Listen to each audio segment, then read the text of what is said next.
It's a long day. It's literally 12:58. It's because I had coffee and drank it way too late in the night, and now I'm hopefully I can fall asleep. And Felix is by my feet. Okay. I just want to say good night to everyone. Before I cut off for the end of the night tonight, and then I'll post tomorrow's, or record and post tomorrow's. I have an update for the art project I've been working on, and I will post a clip of that in this vlog so you can see an updated version of it.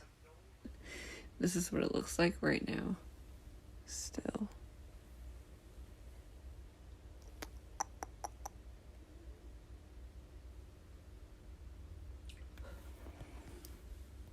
I've enjoyed the heck out of it, and it's time consuming, but it's nice to finally put work towards a project. So we're sitting outside having sushi. Probably not the wisest move, but Well, outside sushi. it's hot. It's hot today. It's what, 70 something degrees today? And we're dying. I wore black, which probably shouldn't have. But I mean, like, it's sleeveless, so I mean, like, and it's cropped, so I should be fine. Should be, being the key word.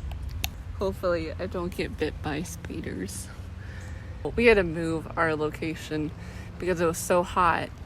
So I was talking about ego and slowing down your brain, and rather, instead of reacting, you respond. And I don't have ease. It doesn't come effortlessly to me to choose how to respond. And this man knows that a lot. When we were driving in the car today, and we already know driving can be anxious, it can be stress inducing, and that's exactly what I was experiencing, was stress beyond anything. And he was trying to give me directions, but if he's not giving those directions fast enough and quick enough and clear enough, then I get even more anxious and more stressed. That I wasn't receiving directions to my expectations. I reacted very hastily and vindictively and harshly to Luke. And it was just very nasty. And so I hate that. I hate that when I'm volatile towards him, because I know that's not what he deserves from me at all. And this is already something I as soon as we got to where we were going, I stopped whatever we were doing, and I chose to stop and talk to him so that we can discuss my behavior towards him. So yeah, he gets frustrated and tired of my reactions towards him, and I can sense this. I can, see that looking outside of my own self. Typically not when I'm reacting, but if I'm silent enough, I can hear, God, this is so fucking drink. And I'm just like, that must be how he feels. And I asked him, or I kind of just summed it up, and he was like, yeah, and kind of explained it to me. That's so cute. They're like bathing in the water right now, and they're splashing water. It's so cute. But yeah, I'm just not very proud of those moments towards him, and it does make relationships difficult when you're reacting so hastily towards someone that you cherish and love and do respect, but you don't show it enough to them sometimes. Hey Luke, What are your favorite words to call me or names? Con. He loves me. I remember meditating last night while you were asleep. And I decided to meditate just because I've been trying to do it in the morning and at night. I didn't do it at all this morning though. But I did do it last night, so I'm like, okay, we're skipping some time frames here, but I'll live. And while I was meditating last night, there's this weird thing that I don't know if this is like my third eye or if this is something that it's been happening for about a year and a half when I'm getting ready to meditate or in the process of sinking further into myself. It's a caterpillar. It's a lonely bear. Oh. It's pretty. Oh, Black. He's camera shy. Gold in the middle and then it's a white stripe. Almost looks blue on my camera, like gold and blue. Hey, little buddy. What should we name you? Callie. You know, sinking more into myself. Behind my eyelids, I will see almost, it won't just be an eye, or sometimes it will be a object or an emotion of someone or something. But you know, like when you see stuff in your head, it's not necessarily clear, or when you visualize it, it's not in front of you like reality.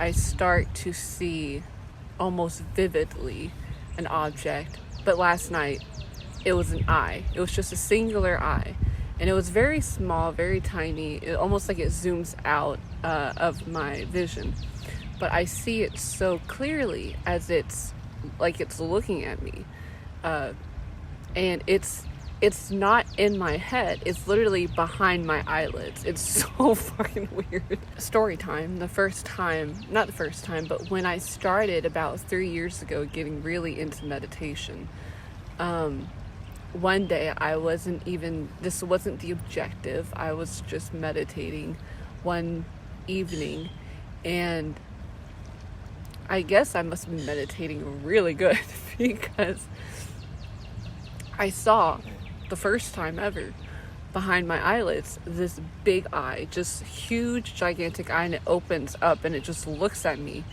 and my whole body just almost felt like it exploded or it lit up. And it was so vivid that it was kind of startling, and I remember just feeling so centered when that popped up. But it was so vivid, and I'm like, is that my third eye? You know, because it was behind my eyelids and it just opened up my body, just you know. And I've never forgotten that. I've never been able to do it again, but it happened that time. Now, like I said, I see little images or little animations sometimes when I'm falling asleep, and if I focus on it long enough, it will linger longer. It's kind of like you're exercising a muscle. Now, I don't know the validity, nor do I have a lot of background knowledge in this kind of spiritual stuff. I just take my experience as for what it is and interpret it the best that I can. And again, this was 3 years ago, but last night it was just a small little eye, and I thought it was interesting. But it's just something that's been happening a lot more frequently in the past year or so. And part of me is like, am I going crazy? I'm just trying to fall asleep. I was going to start talking about ego and my struggle with it, because it happens daily.